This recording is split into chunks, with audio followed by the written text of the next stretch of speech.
Dobar den, počitувани гледачи на програмата Во фокус со Силвана Павловска.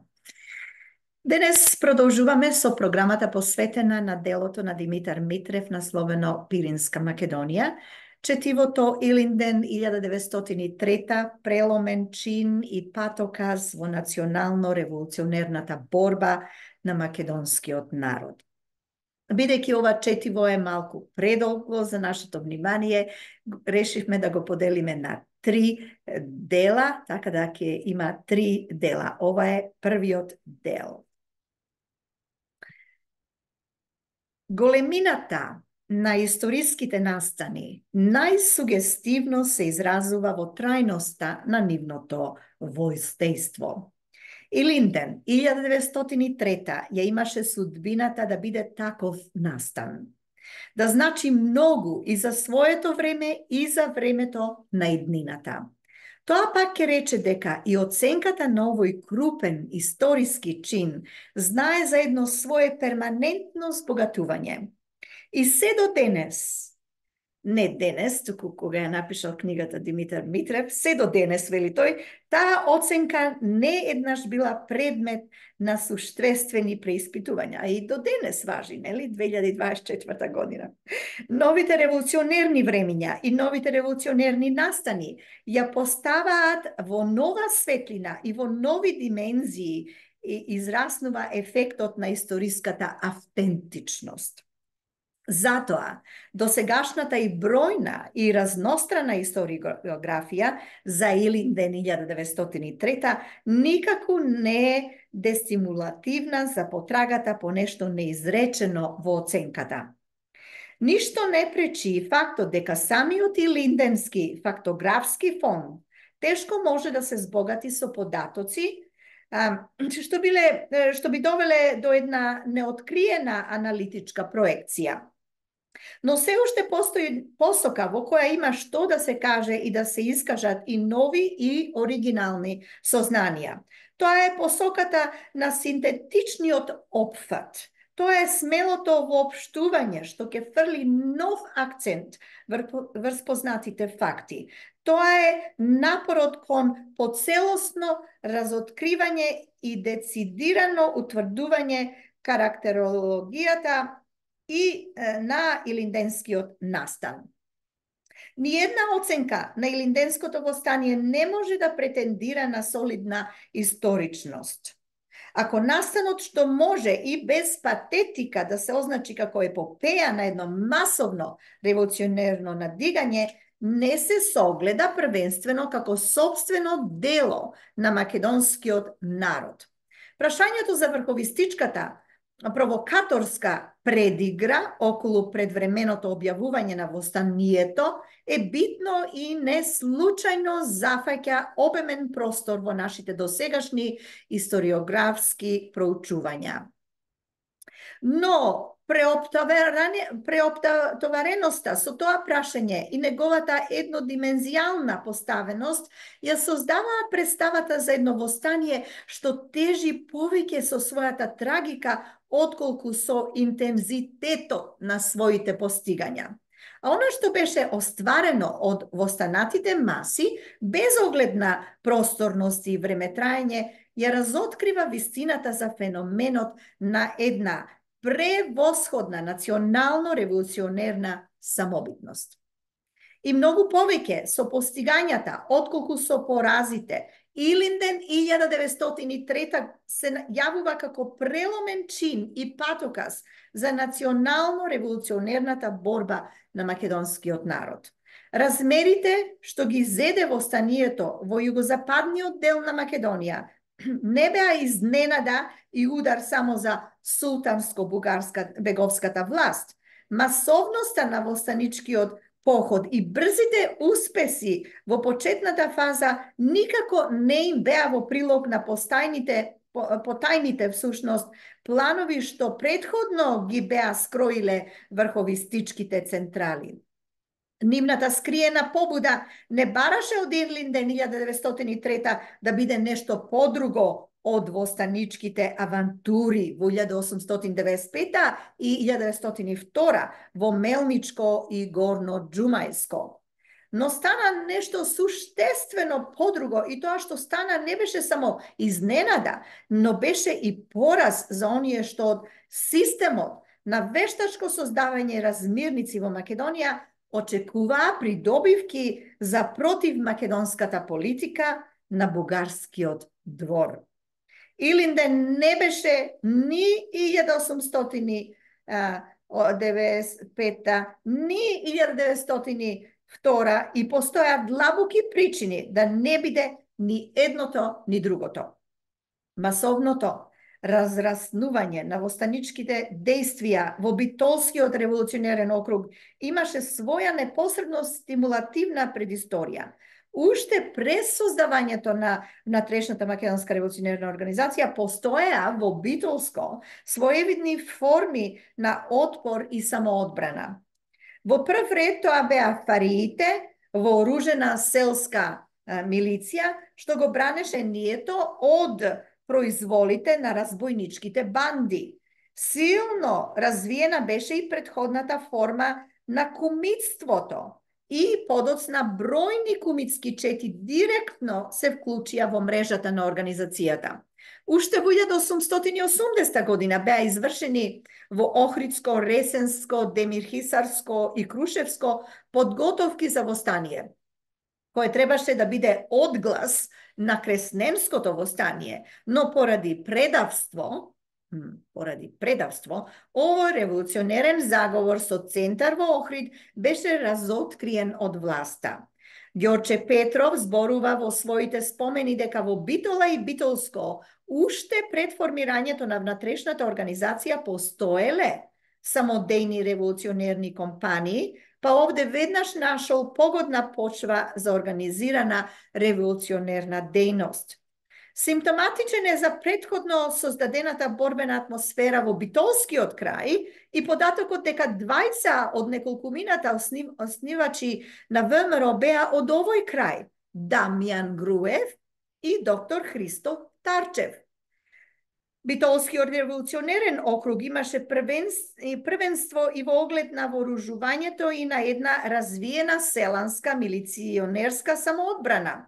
За разлика од другите краишта на Македонија, во нејзиниот југозападен дел се открива еден посебен фактор што најнепосредно делуваше и во широки размери ја засилуваше револуционерната психоза кај селското население. Со години напред, селанството беше ограбувано и тероризирано од стихино формирани албански разузнувачки банди што беа покровителствувани од власта. Тоа создаваше едно крајно несносна состојба кај селанските маси и ја убрзуваше нивната решеност за масовно револуционерно надигање. Поради овие изразити специфичности, востанието разрасна најмасовно во битолскиот револуционерен округ и пак поради нив востаничкиот борбен ефектив надвладуваше како собствено дело на масите и на нивното местно бројно раководство, тоест бојно раководство. Простете. Овде врховистите никако не можеа да имаат својата исклучива улога од 1895-1902 година. Врховистите што учествуваа во Илинденското востание делуваа како составен дел на организацијата. Но тоа не ќе рече дека врховизмот и во случајов не ја покажа својата перфидност. Не е ни куриозум, ни пресилена смелост, ако го изнесам своето така категорично тврдење, вели писателот, дека врховистичката поразност во текот на востанието беше далеку по-дефетистичка од она непосредно пред востанието. Главниот врховистички емисар, што се најде и во составот на главниот востанички штаб, аранжерот на Мелничката авантура од 1895, Борис Сарафов, се појави во прикверечината на востанието со шумни ветувања, користејќи го докажаниот опортунизам на неколкумина битолски дејци и пред се на самиот Дамјан Груев. Сарафов успеа да ги подведе другите двајца членови на штабот, Груев и Лозанчев, дека при услов востанието да се додржи само 2 недели, ке следи воена интервенција од страна на Бугарија. И тоа беше она најперфидното во најновите потези на врховистите. Тие знаеа дека Бугарија дека нема да биде подкрепена ни од Русија, ни од Австро-Унгарија поради нивните посебни интереси на Балканот. Но врховистите не го знае и тоа дека и оди во прилог на Бугарија создавањето на една хаотична атмосфера во империјата како увертира кон незината идна воена интервенција.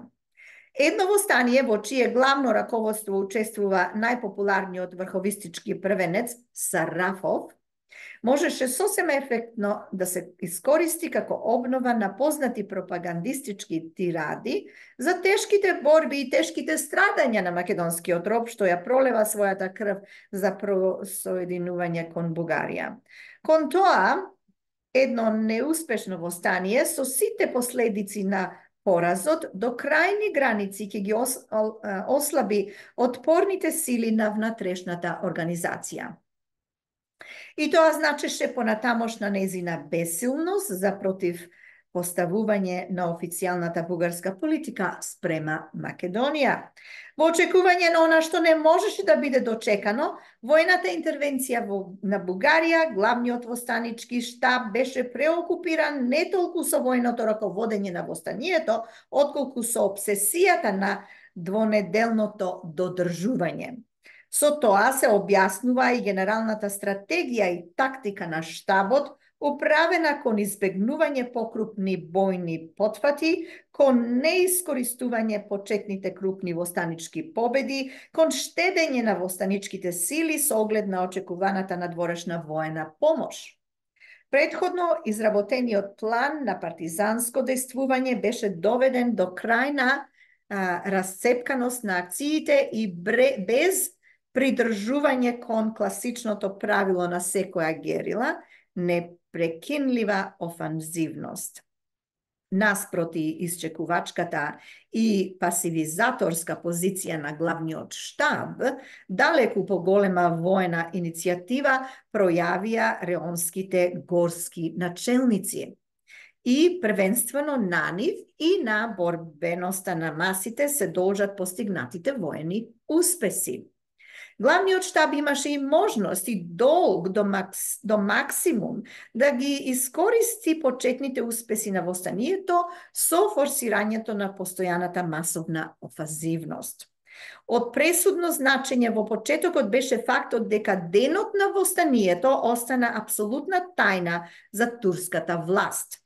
Ниеден од прогласите што беа растурени од многобројните курири по селата не падна во рацете на власта.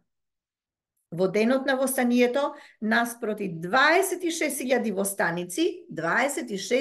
востаници, низ сета востаничка област се наоѓаа само 15.000 турски војници, расфрлени по мали гарнизони, што можеа лесно да се нападнат и разбијат. Насекаде во битолскиот вилает, востаничките одреди минаа во брз и ефикасен напад. Во првата фаза востаниците беа господари на сите планински села, а во Крушево, Клисура и Невеска беше воведена востаничка власт. Цели области, Преспа, Долна и Горна Дебарца, Малесија, Ѓавато, стана попришта на најразгорени битки. Заземено беше Смилево, а престоеше заземање и на Кичево. Тие успеси се должат на изненадата кај противникот, на високиот револуционерен дух и бојната полетност на масите, како и на односот на силите во корис на востаниците. Во таа фаза беше возможно концентрирање на дел од востаничките сили за заземање на повеќе градови, па и на самиот вилаетски центар Битола, во кој на 20 август се наоѓале само 3 дружини. Едно макар и неколку дневно востаничко господарење во градот, што беше конзулско средиште, ке имаше своевремен, силен надворешен ефект и неизбежно ќе предизвикаше брза интервенција на великите сили, да би се запазил редот во заштита на нивните интереси, а несомнено и во корис на востанатиот народ. Но и да ја исклучиме таа предпоставка, вели Димитар Митрев, останува фактот дека главниот штаб не стори ништо поефикасно за координирање и по обемна опфатност на востаничките действија. И по додржувањето на востанието на 2 недели, а речиси 2 месеци, и по зголемувањето на востаничките акции во другите револуционерни окрузи, штабот пак си ја задржа својата доминантна линија на барање и очекување воена интервенција од Бугарија. Таа не дојде, но затоа пак декретот на штабот за прекинување на востаничките действија дојде во време кога битките се уште траеа, а во некои од другите револуционерни окрузи станува уште поразгорени. И без водството на штабот, тоест по неговиот декрет за прекин на востанието, во самата главна востаничка област станаа уште неколку значајни битки, меѓу кои онаа под водство на Ѓорче Петров во Чаништа или кај Чаништа. И пак останува она непобитното. Во прв ред востаничката самоиницијатива беше водечкиот стимуланс кон остварувањето на значајни локални акции и кон забележувањето на редок масовен хероизам. И не само од она што се постигна во главната востаничка област, но и од низа акции во другите краишта на Македонија, беше настанал ефект на крајна вознемиреност кај странските крупно капиталистички кругови. Од атентатите и бројните саботажнички акции беа засегнати неколку нивни објекти и зголемувањето на нивната паника имаше поразно дејство врз турската влада. Цитирам, Турција, наспроти огромната концентрација на војската, 200.000 војници, пишува виенскиот лист Цајт, против неколку илјади востаници, не е во состојба да заведе ред во земјата. Крај на цитатот. Со слична загриженост пишуваа за тешкиот странски немир, што го предизвика востанието и други европски листови. И поради својата воена компромитација пред надворешниот свет, турската влада беше присилена да го смени главниот командант Омер Ружди Паша и да го постави на негово место Назар Паша. И за да ги разгроми и последните востанички чети, новиот командант мораше да прибегне до комплицираниот план на англиската команда во војната против бурите во Трансвал. Илинденското востание е редок пример во историјата на револуциите, кога движечките сили, масите, се јавуваа пореволуционизирани и побоеспособни од својата бојна авангарда. На нивна страна надвладуваше и само иницијативата, и издржливоста, и револуционерниот морал. Во тоа надвладување е длабоката смисла на илинденскиот чин како сопствено дело на македонскиот народ. На 20-та годишница од востанието, поетот и публицист востаник Арсенија Јовков пишува, цитирам, на овој збир од безимени борци, од непознати херои, што ги посеа македонските планини со своите бескрстни гробови, на таа народна маса што нема име, но остави историја, што не говори за себе, но создаде дела што говорат за неа, што ја влечеше најцрната балканска робија, но даде Илинден 1903 на неа нашиот поклон, од неа нашата восхита. Крај на цитатот.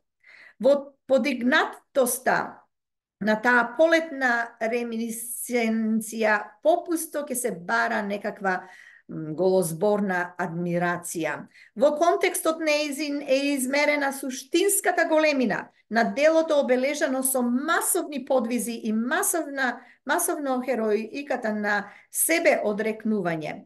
Дело што со децении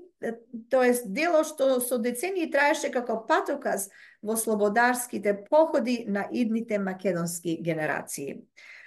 Но не само во феноменот на својата масовна борбеност Илинден 1903 вршеше трајно воздейство врз повеста на новите македонски борбени надигања.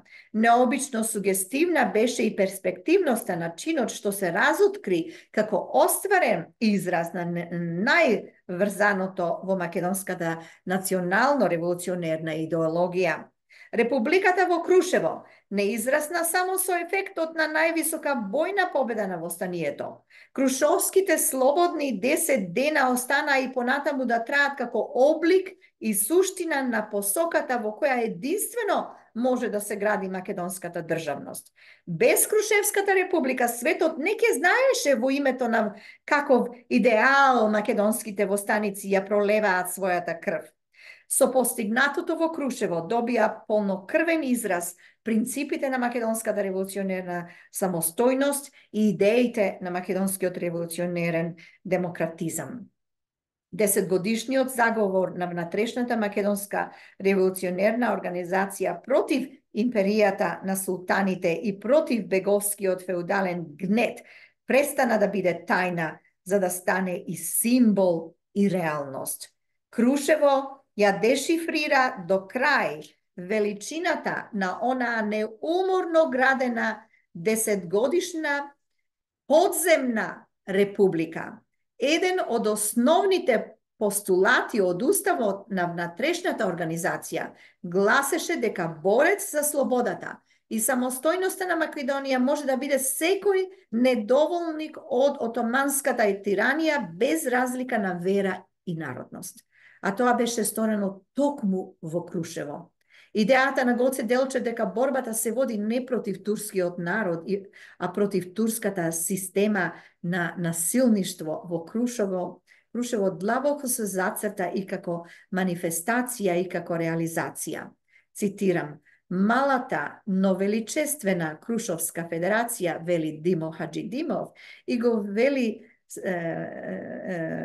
вели со право, бидејќи овој мал планински град беше зародишот на најдемократското федеративно уредување. И пак во Крушево се изврши најизострена диференцијација помеѓу она што врховистите го бараа од востанието и она што го бараше востанатиот народ. Крушевскиот востанички штаб на чело со Никола Карев му се обрати на мирното турско население во околијата со братски зборови, објаснувајќи им ги слободолюбивите и длабоко човечки цели на востаничката борба.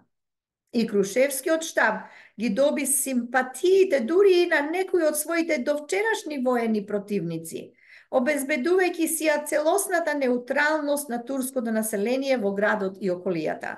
Наспроти тоа, членот на главниот востанички штаб Борис Сарафов уште во приквечерината на востанието им нареди на костурските војводи да ги присилуваат гркоманите активисти и приврзаници на организацијата да се одрекнат од патриаршијата и да и пристапат на екзархијата, настојувајќи и со тоа да му даде бугарска етикета на востанието. И додека во Крушево ниеден востаник не смееше да нападне турско село, во Корсуско по силата на Сарафовата директива беа спалени турските помашки села Жервени и Корешница. Но најизострена се покажа диференцијацијата помеѓу целите на врховизмот и целите на востанатиот народ со прогласеното во Крушевската востаничка документација единствено државно политичко гесло автономна Македонија. Крушевските републиканци на својот собствен народен говор во манифестот и со своите остварени државно-политички потфати искажаа дека за нив може да постои само една Македонија, слободна и самоуправна, независна, демократска, при целосна рамноправност на сите народности. И тука ќе престанеме со првиот дел од 3 дела на четивото Илинден 1903 преломен чин и патоказ во национално-револуционерната борба на македонскиот народ, четиво содржано во книгата на Димитар Митрев, чиј наслов е Пиринска Македонија. Тоа е дел од нашата програма посветена на македонската книжевност и историја, како што спомнав, делото на Димитар Митрев, Пиринска Македонија. Продолжуваме следниот пат со вториот, а потоа и третиот дел на ова четиво. И јас би сакала да ви се заблагодарам за вашето внимание и се надевам дека ќе ми се придружите следниот пат. Од мене Силвана Павловска и програмата во Фокус со Силвана Павловска. До гледање и се најдобро!